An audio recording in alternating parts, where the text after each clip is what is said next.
Perfecto. Listo, ya está dispuesto el espacio para que nos dispongamos a un momento muy importante de conversatorio que va a unir dos miradas, dos trayectorias y dos sensibilidades complementarias para pensar el futuro de la educación desde la tecnología y el currículo. Nos acompaña en primer lugar Richard Culata.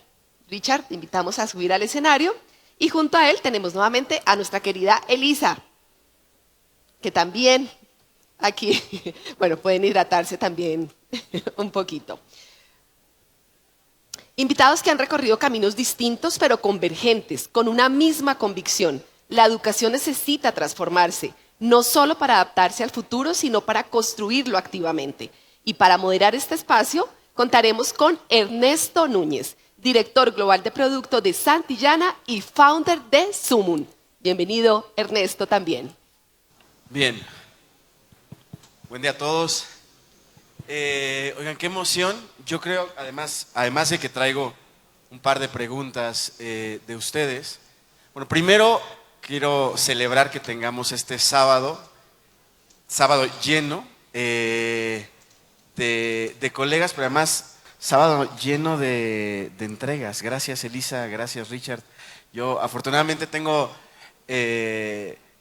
ya la experiencia de haberlos visto en varios foros y yo creo que es un gozo tenerlos cada vez y además tenerlos ahora en Colombia. Así es que bueno, vamos, nos ponen acá el tiempo, ¿cierto? Venga. Voy a poner un par de reflexiones sobre la mesa para tratar de exprimir un poco más, Elisa, exprimir un poco más, Richard, de lo que nos han dejado hoy cada uno aquí en el escenario. Y quiero abrir esta primera conversación con una reflexión que nosotros, educadores, pues tenemos ahí en la cabeza y apareció aquí un par de veces. Quiero poner la idea de leer y leer, ¿no? Leer es un acto de codificación, ¿no? Y creo que además en la tecnología tenemos mucho de los literacies, aquellos. Y leer lo ponía Elisa, ¿no? ¿Quién dijo que a los 6 años había que aprender a leer y a escribir? En ese acto de codificación. Pero leer es también un acto, ¿no? Leer es un hábito. Leer incluso es una conexión, ¿no? Uno lee en algún proyecto que hemos hecho, hablamos de la lectura en el regazo.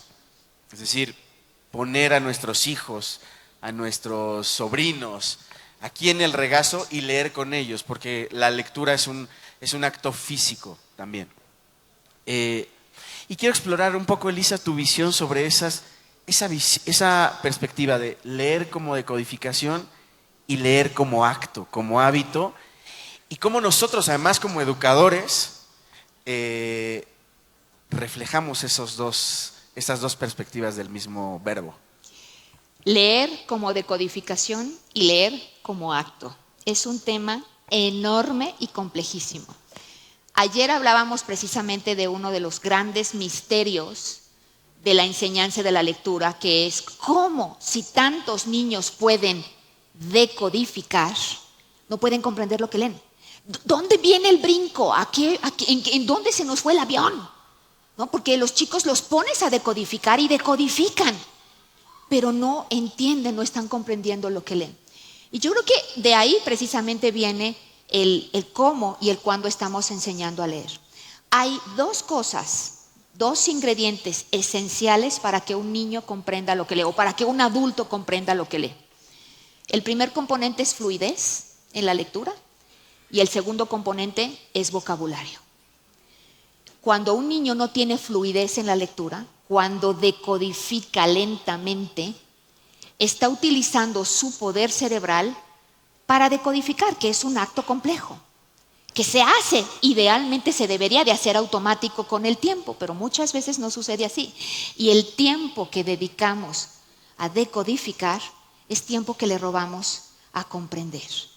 Leer con fluidez implica el reconocimiento automático de cientos de palabras. Y a eso no todos llegan, ¿no? Entonces, por ahí tendríamos que empezar a cuestionar. Y lo segundo es el vocabulario.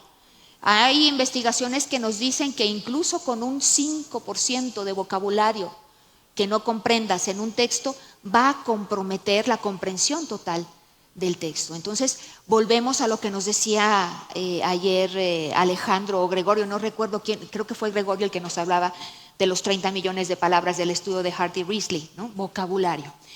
Y el leer como acto me encanta porque me parece a mí que el lugar idóneo para que un niño comience a aprender a leer es el seno de la familia, los brazos de la mamá y del papá.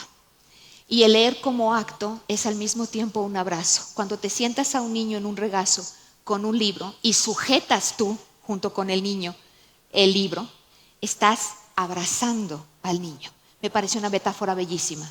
Aprender a abrazar, a leer abrazados por tus padres. Gracias, Elisa. Voy además a tomar esta idea para colocar una pregunta una pregunta directamente con Richard. Richard, que tiene que ver con el lenguaje y la IA generativa. Porque leer nos da repertorio, ¿no? Nos da los 30 millones, el número que pongamos ahí, leer nos da vocabulario, ¿no? Nos da visión. Decía Wittgenstein, los límites del lenguaje son los límites de mi mundo. Y cuanto más amplio, más grande es mi lenguaje, más amplio es y más extenso es mi mundo. Y eso, imagínense, poniendo esta idea del lenguaje y el repertorio y la cantidad y calidad de palabras que queremos que nuestros alumnos utilicen, quiero preguntarte, Richard, ¿cuál es la influencia de ese repertorio en la interacción con la IA generativa que tanto nos mostraste y de la que vivimos además hoy todo el día? Es una buena pregunta. Hay mucha gente que está pensando mucho en cuál va a ser el futuro de la lectura en un mundo de la IA. ¿Okay? Y algunas están preguntando, ¿va a haber un propósito de leer? No de no tener lenguaje, no, pero leer texto, ¿qué tan importante va a ser en el futuro? Y es interesante si pensamos en las cosas que leemos ahora y por qué lo estamos leyendo. Y voy a no contestar tu pregunta, voy a hacer otras preguntas, es lo que hago. Pregunto, ¿cuál es el propósito de la lectura? Hay muchas cosas que estamos poniendo en forma escrita que nunca deben ser en forma escrita, que hacen peor la experiencia del aprendizaje. Y esas cosas debemos estar cómodos dejando que no sea parte de la lectura. Ahora, si piensen que lo que estoy diciendo va en contra de lo que dice mi amiga, va a ver que estoy completamente de acuerdo con lo que está diciendo. En un mundo donde la lectura tiene diferente propósito, necesitamos crear niños que aman la lectura, que ven que eso es una oportunidad para imaginar, para descubrir de una manera que no sea solo una tarea. Y yo me preocupo mucho cuando veo cómo estamos enseñando la lectura. Cuando entro en una clase y veo, acabo de mencionar, ¿verdad? Veo, papi, pipo, pu, mami, mimo. Quiero matarme. Es horrible. Estamos enseñándoles a los estudiantes cuando lo hacemos que no deben amar la lectura en un mundo donde no necesitan la lectura para tantas cosas. Eso es el mensaje completamente incorrecto. No, como digo, eso no quiere decir que no necesitamos la fonética, pero empezamos la jornada con cómo podemos tener conocimiento, cómo podemos construir un amor hacia la lectura. Y eso es muy, muy importante. Entonces la pregunta es, ¿cuáles son las cosas que estamos haciendo en forma de texto que no necesita, que solo estamos haciendo por tradición, que sería mucho mejor en forma de audio, de audiovisual? Si alguien puede, como expliqué, hay un artículo que fue mucho mejor para mí que alguien me lo leyera, ¿perdón? Y a la vez, a base de esa realidad, cómo podemos asegurar que cuando sí es tiempo para leer algo, es una experiencia que los estudiantes aman. Gracias, gracias Richard. ¿Por qué es importante y por qué quise abrir este segmento? Porque creo que tenemos la visión tecnológica y una visión además profundamente curricular, pedagógica, de la lectura y el lenguaje. Todos nosotros creo que es una preocupación y además una bandera de nuestra institución, decir, aquí formamos estudiantes con pensamiento crítico. Y creo que ese compromiso, una parte de ese compromiso se refleja en el lenguaje y la lectura. ¿Tú qué opinas, Elisa? ¿Cómo se conecta esta promesa de formar estudiantes con pensamiento crítico con el lenguaje? Fíjate que en alguna ocasión leí una definición de inteligencia. Obviamente la inteligencia es amplísima y se puede definir de muchas maneras, pero una de las acepciones de la palabra inteligencia estaba estrechamente ligada con el vocabulario, y de hecho hay pruebas de inteligencia que lo que hacen es medir qué tanto vocabulario conoces. Y es lógico, porque a mayor vocabulario que tú conoces, mayor número de conceptos manejas, y obviamente esos son los ladrillitos, el lenguaje son los ladrillos sobre los cuales se cimenta la inteligencia. Pero al mismo tiempo también creo que la lectura es lenguaje, es una función cerebral igual que hablar. Hablar y leer son lenguaje. La diferencia es los canales sensoriales que utilizamos para acceder a ellos. El lenguaje oral llega a nosotros a través del canal auditivo y el lenguaje escrito llega a nosotros a través de la vista o del tacto en el caso de los invidentes, ¿no? Es el caminito sensorial que escogimos, pero finalmente todos los caminos llegan a Roma. Es el mismo cerebro a donde finalmente van a llegar. Y fíjate, Ernesto, que mientras yo escuchaba a Richard, me empezó a ebullir una pregunta para Richard. ¿Tú me dejarías hacérsela? Por favor. Ok, Richard. Te cuento que desde hace muchos años trabajo con una organización que ayuda a niños con lesiones cerebrales. Y una de nuestras principales consignas para cualquier aparato, artefacto, artilugio que van a utilizar nuestros niños, sea un artilugio, artefacto que les ayude a alcanzar una función y que una vez que han alcanzado esa función, lo puedan eliminar. En ese sentido, una silla de ruedas, te vuelves dependiente a la silla de ruedas. Si no puedes comer y te amarramos una cuchara, en el momento en que te quitamos el dispositivo que te amarra la cuchara, no puedes comer. Yo quisiera pensar que estas nuevas tecnologías van a venir a ayudar a nuestros estudiantes a alcanzar habilidades que no tienen en este momento, pero que una vez que lleguen a esas habilidades no sean dependientes de esos artefactos, van a tener las habilidades con ellos para el resto de la vida. ¿Es esto posible? ¿Cómo sería? La razón que está tan interesante este momento de la educación es precisamente por eso. ¿Cuáles son las cosas? Estuve pensando el otro día, cuando oímos ayer, todo de la mujer que había subido los 14 montañas sobre 8,000 metros, y yo dije, pues es increíble, es algo que yo no podía hacer, yo no tengo la habilidad para hacerlo. Y yo dije, yo estoy en 8,000 metros todas las semanas, yo soy piloto, yo vuelo aviones, yo vuelo en 8,000 metros siempre, ¿verdad? La razón que yo pude llegar a hacerlo es porque tengo tecnología, un avión, que me ayudó a llegar a ese nivel. Es interesante pensar, no es para decir que no hay valor en el esfuerzo que ella hizo, es increíble su historia, pero quiere decir que hay otras maneras para poder llegar a esos niveles, ¿verdad? Lo importante es pensar cuáles son las destrezas requeridas y cuáles son los que podemos, cuáles son las actividades que podemos pasar para llegar a esos niveles. Por ejemplo, en mate, ¿verdad? En mate, por muchos años, había un nivel máximo que podíamos llegar en la escuela sin tener calculador.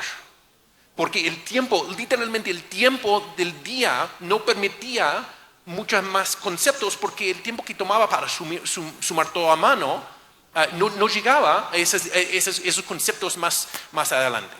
Ahora no existe una escuela donde no se requiere un calculador en escuela secundaria. No existe. La razón es porque usando la calculadora pueden llegar a esos niveles más altos porque tienen esa herramienta para ayudarnos. Ahora, debemos aprender a sumar. Claro, pero en el momento que sabemos que tenemos esa destreza, podemos usar la tecnología para ayudarnos a llegar a un lugar donde nunca podíamos haber llegado sin tener esa herramienta.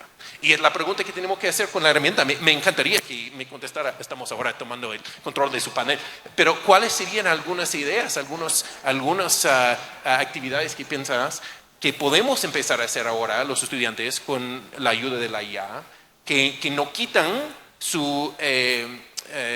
la importancia de sus destrezas humanas, pero que les ayuden a llegar a esos niveles más altos? A mí me gustó mucho nuevamente el ejemplo que pusiste de Khan Migo. Leí el libro de Salman Khan, Brave New Words, que por cierto es un libro que les recomiendo a todos y que es justamente el uso de la inteligencia artificial en la escuela. Y me gusta mucho precisamente la inteligencia artificial como un andamiaje, no como el vehículo para llegar al destino final, sino el que te doy pero no te lo doy todo. Te doy y ahora dame tú un poquito a cambio, y te vuelvo a dar y ahora dame tú un poquito a cambio. Y no solo eso, sino que después le daba al docente un reporte que le decía: estuve trabajando con Patty 2 horas en el ensayo sobre la revolución industrial y esto fue lo que ella me dijo y luego yo la asistí de esta manera, y más o menos a eso fuimos llegando. O como lo hacen los docentes en Corea del Sur. En Corea del Sur le están cediendo a la inteligencia artificial, digamos que los conocimientos core, los conocimientos básicos, y entonces los docentes lo que hacen es, se van a la parte creativa y a la parte de la aplicación. Algo similar también al aula invertida, ¿no? Que puedas recibir los conocimientos y después llegar a discutirlos en clase con los docentes. Ese es el uso que me gustaría ver de la inteligencia artificial. ¿Quieres contestarla? Ahora quiero hacerle una pregunta tú a Elisa. La foto que enseñaste sobre con las canicas o que sea que estaban sobre la taza que estaba sobre llena de ideas que estaban metiendo en el currículo. ¿Sí sabe lo que vimos hace unos minutos? Una de las cosas que yo quería pensando cuando vi esa foto fue: ¿cuántas de esas cosas podemos quitar usando la inteligencia artificial para hacer espacio para las otras cosas más importantes? ¿Verdad? Creo que es una buena pregunta. ¿Cuáles de esas cosas solo están ahí porque nunca había otra manera para llegar a usar esas ideas sin tener la inteligencia artificial? Pero hay algunos que podemos quitar y hacer espacio para destrezas habilidades más importantes para seres humanos, porque podemos pasar algunos a otro plato al lado, que es el plato de la IA. Te voy a decir algo que te va a gustar. Esa imagen la creé con inteligencia artificial. Ok. Vamos a volver a esa imagen porque la tengo aquí anotado porque la analogía es espectacular. Pero quiero volver a colocar una idea que los dos conocen, una premisa, un problema educativo que viene desde Bloom, además, el problema de las 2 sigmas, the two sigma problem, ¿no? Que es, hay una declaración que dice que un alumno que tiene una tutoría personalizada puede tener una desviación 2 veces por encima de un alumno que tiene una instrucción, una formación con todo el mundo. Es decir, un alumno que va a la escuela, a nuestras clases con nuestros docentes, va a llegar a un cierto nivel. Pero un alumno de ese mismo grupo que después de eso recibe una instrucción, una formación, una tutoría personalizada, va a estar por encima, 2 sigmas por encima en desviación de esos alumnos. ¿Qué quiere decir esto al final? Que puede ser la IA y los tutores de inteligencia artificial una oportunidad para que primero los alumnos tengan una formación más profunda, más personalizada, pero a la vez más efectiva. Y otra, que los docentes se concentren en eso que para nosotros es lo humano importante, ¿no? Que es la colaboración, la creatividad, la empatía, la ética. ¿Qué opinan ustedes de esto? ¿Me dejas meter tijera ahí? Venga. Dale. Bueno, resulta que esto que fui a ver a Corea del Sur, en parte el que la inteligencia artificial sea el tutor de los estudiantes, una de las cosas que quieren eliminar en Corea del Sur es esta práctica tan arraigada de las Scrumming Schools, porque los chicos, después de que completaron su jornada escolar, pasan la tarde repasando en tutorías, y tienen obviamente índices muy altos de estrés dentro de la población de estudiantes. Y ayer, solo déjame hacer una pausa, ayer no recuerdo otra vez si fue Gregorio o Alejandro, No. quien dijo que había un mercado oculto ahí de tutorías por detrás que no estaba muy bien, no estaba tan visible aquí en América. No, y es que además no es el único factor, hay varios factores que se uno de ellos es, por supuesto, que el ingreso a la universidad en Corea es increíblemente competitivo. Entonces, si no llegas al nivel adecuado, te puedes quedar fuera de las oportunidades que van a cambiar tu vida. Entonces, una de las cosas que también quiere hacer el Ministerio de Educación en Corea del Sur es modificar el sistema de ingreso a las universidades. Tanto es así que las familias, las mujeres ya no quieren tener hijos en Corea del Sur, están atravesando por un serio problema de disminución de la población. Entonces ahora les están diciendo a las mujeres, para que tú puedas trabajar vamos a tener estos nuevos modelos educativos, no vas a tener que quemarte las pestañas en las tutorías con tus hijos, y es una manera en que quieren hacer, digamos, revertir esta tendencia. Con la inteligencia artificial se busca eliminar esta práctica que ha sido tan dañina. Voy a comentar en otra parte de su pregunta, que es sobre los maestros, los docentes. Casi todos los apps de la IA que ven, Gran Amigo, todos los que están ahí, están enfocados en el estudiante. Está bien, hay mucha oportunidad. Hemos estado hablando de toda la oportunidad. Hablé por 40 minutos sobre la oportunidad. Pero me preocupa que no estamos viendo el AI para los maestros. Estamos, en mi equipo en ISTE, estamos piloteando una herramienta que es un coach, un AI coach para los maestros. Y la idea es que puede escuchar una lección y después le puede dar un feedback, ayuda para ayudar al maestro a mejorar. Y decir, ¿sabe? Casi todo el tiempo te quedabas hablando y no daba mucho tiempo para interacción con los estudiantes. ¿Sabe que cuando haces una pregunta no esperas suficiente tiempo para que los estudiantes puedan pensar? Cuando diste este ejemplo, comentaste de esa forma, pero si lo hubiera puesto su pregunta así, eso le ayudaría a los estudiantes a pensar más que como la pregunta cerrada que hiciste, o que sea. Eso es algo que yo creo que es muy interesante. Cuando yo fui maestro, una vez al año, uno de los administradores de la escuela sentaba ahí atrás con su cuaderno, escribía quién sabe qué sobre lo que estuve enseñando. Y eso fue el feedback que recibí una vez al año de una persona que realmente no estaba, quizás en algunos casos, un experto en lo que estuve enseñando. ¿Cómo podría ser la experiencia de un maestro que cada vez que termino una lección, tengo ahí unas notas? Muy bien, hiciste muy bien, pero ¿qué tal? Miren estas cosas, fíjense que necesiten recordar de dar más tiempo para que los estudiantes piensen antes de llamar a una persona, ¿verdad? Eso es lo que viene. Y como digo, estamos piloteándolo ahora, y yo creo que dentro de un año vamos a estar viendo más coaches AI para que los maestros mejoren su práctica. Yo incluso aumentaría y ampliaría nuestro escopo de hacia dónde llegar.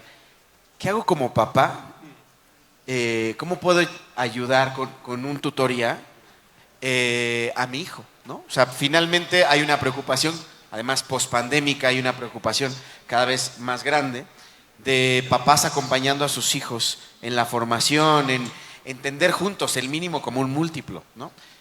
Cómo también los papás pueden ayudarse de un tutoría para acompañar, porque además son quienes más conocen a los estudiantes, ¿no? Las veces, no quiero admitirlo, pero las veces que yo voy a la IA para recibir información, ayuda para solucionar un problema con uno de mis hijos, pues Muchas veces yo pienso en cómo voy a solucionar un problema con mi hijo que otra vez llegó tarde después de que debía llegar a casa, ¿verdad? Y qué debo hacer como padre. Y lo meto ahí, en verdad, lo meto ahí y dice, dame más ideas. Esto es lo que estoy haciendo y obviamente no está funcionando. Bam, 5 ideas de otras cosas que puedo hacer que van a mejorar la situación con mi hijo. Es increíble, es un coach para padres.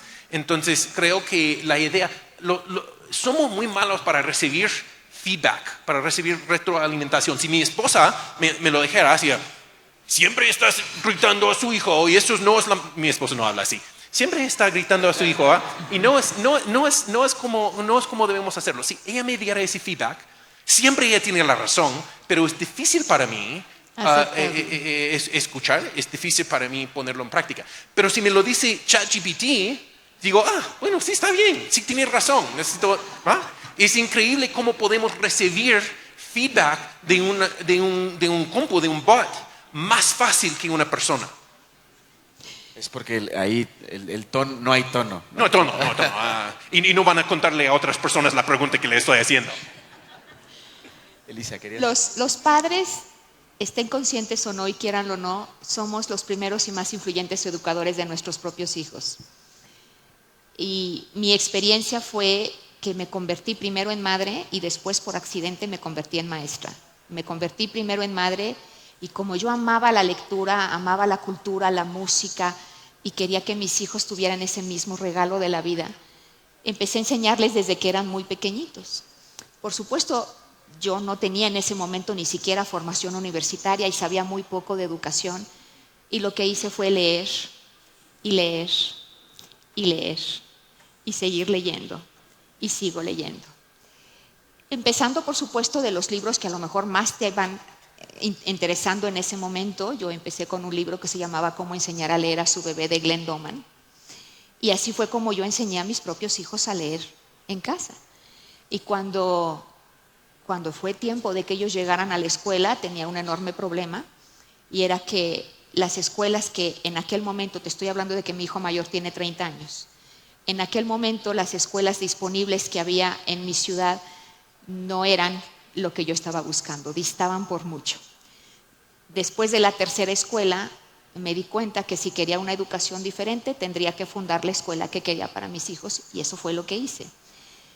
Pero lo que quiero decir es que muchas veces menospreciamos a los papás o pensamos que como ellos no son profesionales, como ellos no estudiaron psicología o pedagogía, pero tienen una expertise y una enorme ventaja. Son las personas en el mundo que mejor conocen y más aman a sus propios hijos. Los docentes nos enamoramos de nuestros niños, de casi todos. Hay alguno que otro por ahí que cuestan más trabajo.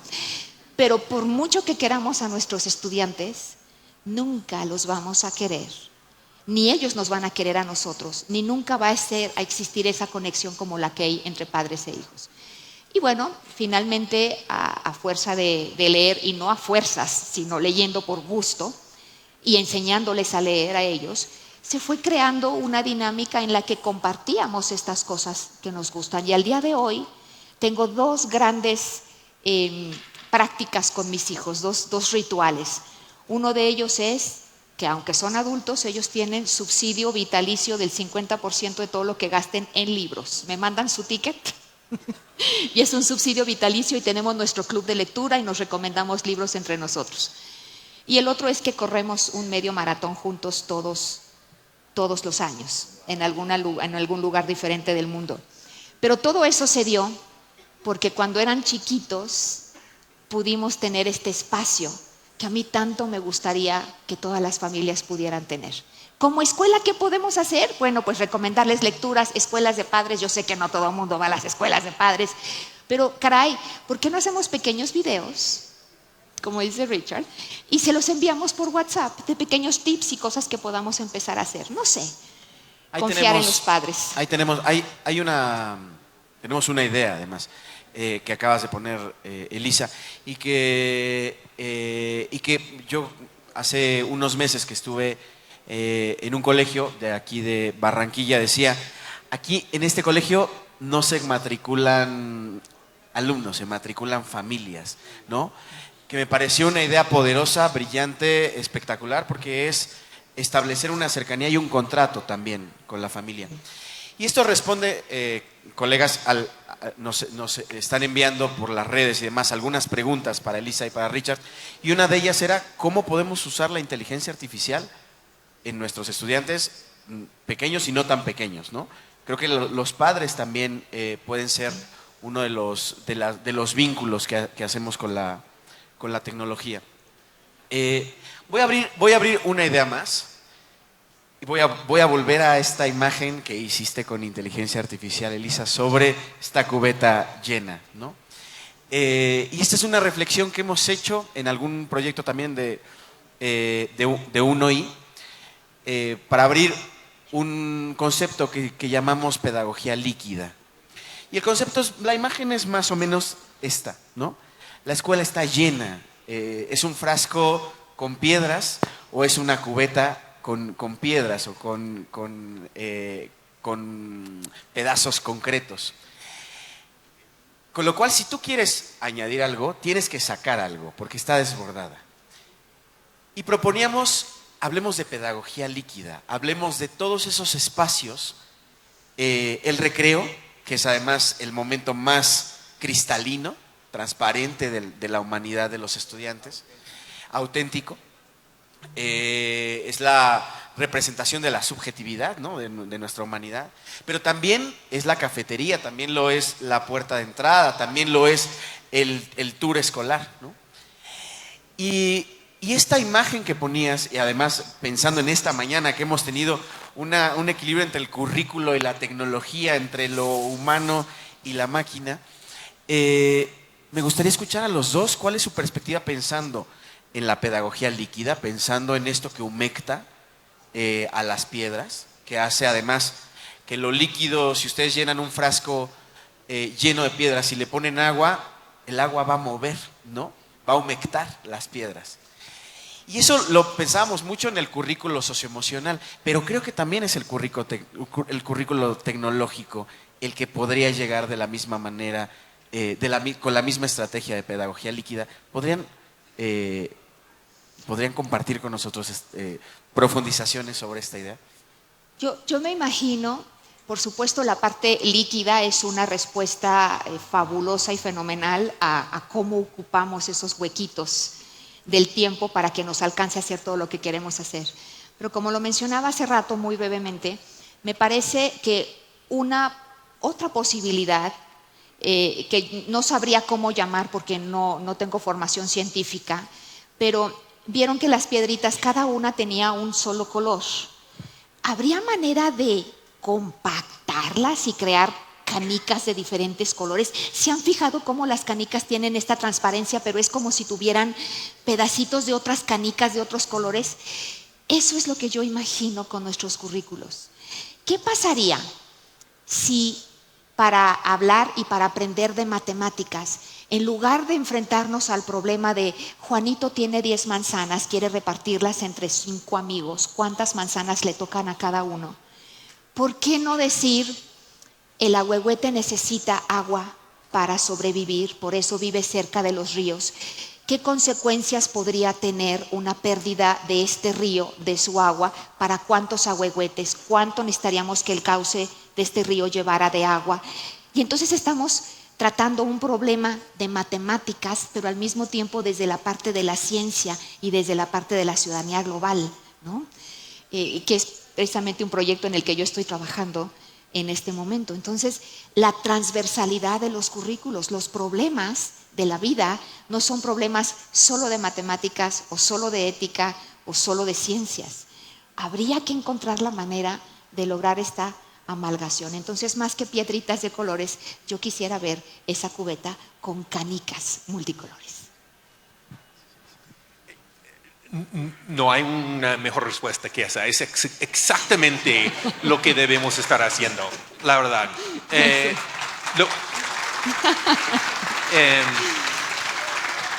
Solo lo que yo voy a agregar es, para llegar a ser, es difícil hacer lo que estamos hablando aquí. La visión que acabamos de escuchar aquí es difícil hacer, especialmente para un maestro que no tiene mucho tiempo o está empezando su carrera. Eso es una oportunidad donde podemos aprovechar la IA para ayudarnos en la planificación. Es increíble si lo han hecho. Vaya a tomar un estándar que tienen que enseñar y los estándares, como están escritos, no ayudan a llegar a esa visión que estamos hablando. Están muy estándares de la mate, de la ciencia, muy como separadas, ¿verdad? Y no ayuda a crear el tipo de aprendizaje que queremos. Pero lo que puede hacer es puede decir, mira, este es en la IA, este es un estándar que tengo que enseñar, pero también queremos reforzar la idea de ser un buen ciudadano digital o cómo podemos mejorar el medio ambiente. Ayúdame a planear una lección para enseñar esto a través de ejemplos y actividades que también refuerzan esa idea. Y es fenomenal. La IA es muy buena para hacerlo. Mira, aquí hay unos ejemplos de cómo dividir las fracciones, pero usándolo en un ejemplo de un problema auténtico de cómo podemos mejorar el medio ambiente, ¿verdad? Eso es una oportunidad para usar la IA, la tecnología, para ayudarnos a llegar a ese currículo que no está tan separada, que no está tan... y también cuando el currículo está tan separado, siente que hay más. ¿Verdad? Sí. Es que siempre cuando hablo con los maestros hay tanto que puedo hacer ya, pero mira, si puedo enseñar una lección y estamos enseñando esas 3 ideas juntos, de hecho corta lo que tiene que enseñar en la tercera parte, ¿verdad? La IA puede ayudarle en planear para ese tipo de enseñanza que estamos hablando aquí. Ernesto, y si yo te hago una pregunta, Me encantaría. es que también tengo muchas ganas, porque fíjate que ayer nos quedamos platicando que íbamos a tener este conversatorio, se nos quedó pendiente el café, bueno, porque la vida pasa y pasan muchas cosas, pero tú me platicaste que acá en Colombia van a integrar ya un proyecto de libros de texto con inteligencia artificial. Entonces yo tengo mucha curiosidad de saber cómo viene eso. ¿Por qué no nos hablas tú ahora un poquito de...? Porque no tuvimos tiempo de... ¿Se vale? ¿O ya rompí sí. secreto de Estado? ¿Ya había humo blanco o todavía no? No, se vale. ¿Se vale? A ver. Yo solo redefiniría el concepto del libro de texto, porque lo que estamos haciendo, estamos lanzando en Colombia en el grupo Santillana, Sumun, que lo vieron aquí en la entrada, que es un proyecto que estamos lanzando en Colombia, primero porque Colombia es tierra fértil, ¿no? Y esto es una idea y una reflexión que tenemos con el equipo, ¿no? Colombia es un lugar maravilloso para lanzar. Gracias, Richard. Es un lugar espectacular para lanzar este tipo de iniciativas. Y porque para nosotros en el Grupo Santillana representa un punto culminante de maduración en términos de una empresa que se ha dedicado 60 años a trabajar con docentes, con directivos, con familias. Y lo que estamos trayendo es, bueno, primero tecnología de punta y motores de inteligencia artificial. Lo vieron quienes vivieron la experiencia ya de Sumun, un tutor de inteligencia artificial que acompaña a estudiantes, acompaña por supuesto a docentes y acompaña a padres. Es un motor que por detrás tiene inteligencia curricular. Ayer hablábamos incluso con Alejandro Pisitelli sobre la descomposición del currículum, la importancia de descomponer el currículum para que esas canicas puedan después fusionarse. Es un motor con mucha seguridad, porque una de mis preguntas polémicas tiene que ver, para Richard, con la ética de la inteligencia artificial, los sesgos de la inteligencia artificial. Entonces es un motor que nosotros estamos entrenando y cuidando mucho para que no tenga estos sesgos y que ese es hasta el usuario final. Pero por detrás, además, nosotros yo estoy viviendo como educador, pero además ahora como editor, una experiencia extraordinaria que es creando este proyecto educativo a partir de inteligencia artificial, que finalmente es creando el libro de texto con motores de inteligencia artificial, con un equipo extraordinario de profesionales que han llegado a Santillana solo para crear este proyecto. Entonces, por eso nuestro café, Lisa, y Bueno, qué bueno que ya lo empezamos y ya lo la IA. aventajamos. Y efectivamente Muchas lo estamos gracias, lanzando Ernesto. ahora en Colombia. Yo quiero aprovechar que nos quedan 3 minutos porque no quiero que cerremos esto sin escuchar una pregunta o dos del público. Creo que es un buen momento, ¿no? Para escuchar. ¿Quién tiene una pregunta que quiera compartir o lanzar directo para Elisa y para Richard? Allá una mano, ¿no?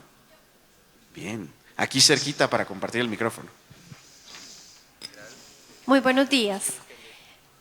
Yo durante 20 años he educado a nivel universitario.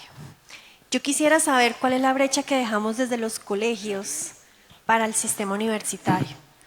Creería que es importante desde la tecnología, la educación, la pedagogía, en qué estamos fallando. Y ahora pues estoy en este sector educativo de básica y entonces me interesa saber esa brecha que podríamos estar dejando nosotros desde el colegio a la universidad. Elisa, Richard. Wow. Bueno, yo creo, a lo mejor voy a ser un poco repetitiva, pero volvemos a las habilidades de lectura fundamentales. Lo que escuchamos por parte de las universidades, estuve en Uniandes presentando otra charla en octubre del año pasado, y es precisamente el bajo nivel de comprensión lectora con el que llegan estudiantes a la universidad. Y entonces los docentes dicen, ¿qué hago? O sea, ¿cómo le voy a dar contenido importante cuando el nivel de comprensión está tan bajo, ¿no? Por otro lado, por supuesto, me parece a mí que el saber investigar, porque nuestros niños vienen de un sistema en la escuela donde les damos todo, les decimos incluso qué pensar, cómo pensarlo, qué hacer y cómo hacerlo. Y luego llegan a la universidad y queremos que sean investigadores y no saben cómo investigar. El proyecto que les mencioné durante la charla de aprendizaje profundo de Kieran Egan es un proyecto hermosísimo porque lo que hace es enseñar a los niños desde primero de primaria a volverse expertos en algo a través de la investigación. Ojalá le den por ahí una miradita. Aprendizaje profundo de Kieran Egan. Lo resumo en comprensión de la lectura y habilidades para investigar. Y yo diría que una parte de la experiencia universitaria donde yo me preocupo más es en cómo estamos formando futuros maestros.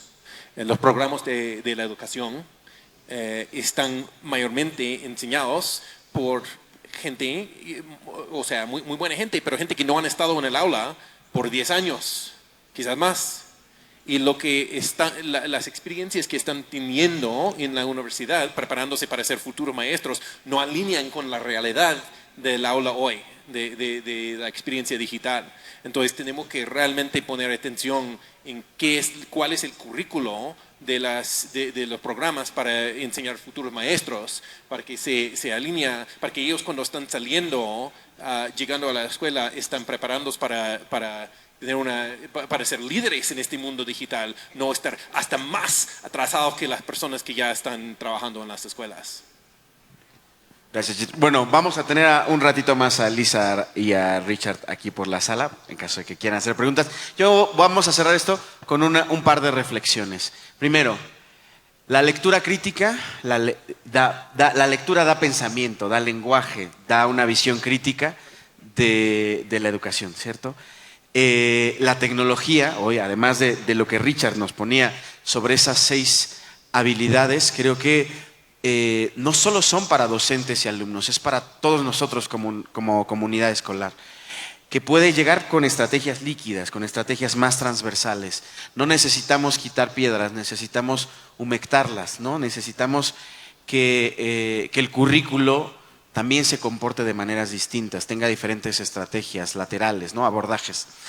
Y bueno, yo creo que además apostar por una educación que vaya cerrando estas brechas con tecnología, pero con una profunda visión humana, ¿no es así? ¿Quieren algún mensaje para cerrar, Richard, Elisa? Pues solo diría que por todos los desafíos que tenemos, este es el momento más interesante yo creo en toda la historia de la educación, porque tenemos ciertas herramientas para empezar a solucionar problemas que hemos tenido por años y años y años sin tener las herramientas que necesitamos para hacer los cambios. Ahora los tenemos. Es cuestión de si los vamos a usar de una manera que llegue a la visión que Elisa estaba hablando. Y creo que sí, creo que podemos, y por eso me da mucho ánimo.